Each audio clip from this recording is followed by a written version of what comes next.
See, when you do clownery, the clown comes back to bite. Now, there is a single reference to a Hadrosaurus in this book, and on the cover as well. For some reason, it actually says that American elephant, mammoth, mastodon, rhinoceros, megatherium, and Hadrosaurus all roamed the Carolina forests in the post-Pliocene era. However, not once in this book does it actually say they discovered Hadrosaur bones in the post-Pliocene era. This is finding human remains alongside mammoths and horses in the post-Pliocene period. The Hadrosaur on the cover is incomplete. In fact, this was the first Hadrosaur ever discovered, and it was discovered by Joseph Leidy in the Cretaceous layers in New Jersey. So, not in the Ashley beds, and not in the phosphate rocks of South Carolina. Certainly not at the time of this publication. 0 hadrosaurs had been found in South Carolina, and this book doesn't mention dinosaurs in any other context that I can find. Hadrosaurus folkii. This is the first specimen of hadrosaur discovered, and in fact the first dinosaur ever mounted, and it was not discovered in the area that the creationists are claiming. It was discovered in an entirely different state and an entirely different rock strata. They are in fact aware of the Cretaceous marls, and that was where the first hadrosaur was discovered. The knowledge on these things was extremely limited. It wasn't even complete. In fact, the entire skull, with the exception of some of its teeth, was completely speculative. Eventually we got more complete skeletons, and all of them have been found in the Cretaceous. And by the way, the marls represent Cretaceous or Eocene layers, so dinosaur and pre-Pliocene. All hadrosaur fossils were discovered in Cretaceous marls. At the time of this book's publishing, only about 3 or 4 of these had been discovered, none of them in the Ashley beds, or even in the state of South Carolina at all at this point. Specius was found in South Dakota. Trachodon was found in Montana. Folkii was in New Jersey. That's the dinosaur on the cover. Hypsibema was found in North Carolina and Missouri, not South Carolina, that the book is talking about. Ornithotarsus was found in New Jersey, and Hadrosaurus minor was found in New Jersey and North Carolina. Again, this book is about South Carolina. The Ashley beds are in South Carolina. And no hadrosaurid fossil found since then has been found in anything younger than the Cretaceous. Sounds like you're exaggerating a bit about your findings there. Not a bit, but a lot. So this curious little line here about Hadrosaurus roaming the post-Pliocene age is an unfounded misconception or error on the parts of these authors, since there is no Hadrosaurus specimen that has ever been found in anything later than the Cretaceous. This was about 10 or 11 years after the publishing of The Origin of Species. This was a time when there was a single mounted dinosaur in the entire world. They clearly didn't know much, but they did believe in God. So the claim that these researchers discovered any dinosaur bones at all is false, and the claim that these researchers discovered human bones anywhere where other dinosaur bones had been discovered is completely unfounded.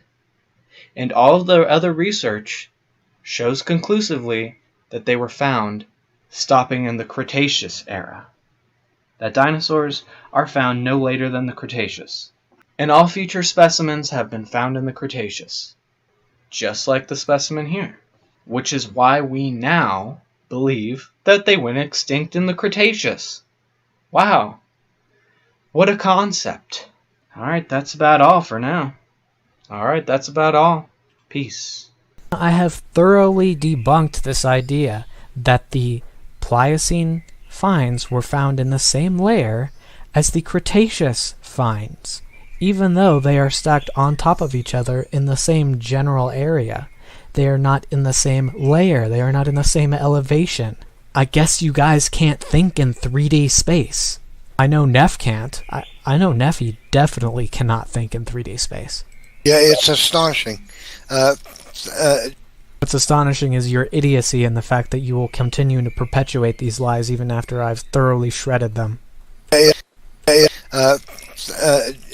is the fact that they were found in the post-Pliocene era proves that you are lying right now, because we all expect humans to be in the post-Pliocene. By discarding it and destroying it, hiding it, taking it away, getting rid of it, they do this all the time.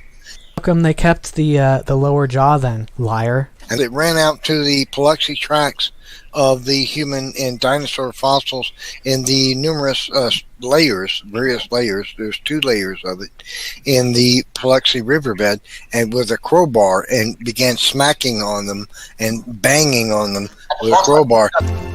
You maniac!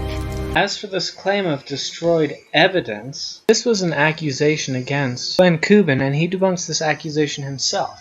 The supposed sabotage supposedly took place after a creationist conference where the man foot was presented. Glenn's trip to the area was planned prior to this conference, so it wasn't a response to it. The before and after photos could not have been taken at that time either, since the area was flooded. Furthermore, he says this rod thing was expected. All serious track workers regularly wield a variety of rods, some metal, including tripods, meter sticks, extension poles, brooms, and shovels. He also asked the original claim be taken down if unfounded, and it was taken down. Nessie here is repeating old, debunked rumors. Again, these people think rumors amount to scientific research. Creationists lie all the time. Looking at the before and after, there's no dust or debris there. Did he bring his shop vac with him? That's one hell of a long extension cord. It's really unclear what part of the track this even is, and the one on the left seems to be taken in really peculiar lighting with a lower quality camera.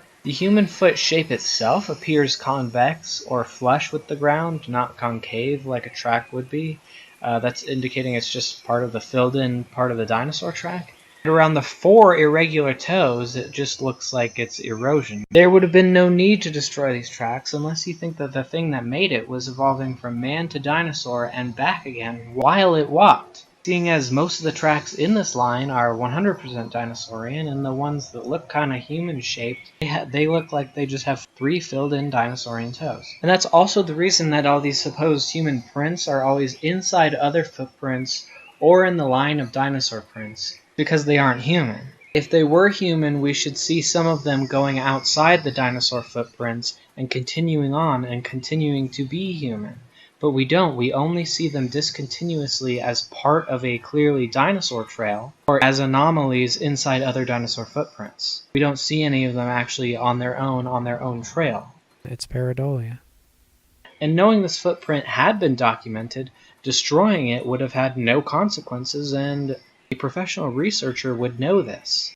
Now, several of these have been proven to be fakes, so I'll throw it back to them. Perhaps a creationist carved some toes into this track because they can't stand the idea that dinosaurs didn't live with humans, and all the supposed evidence for this has been debunked to hell.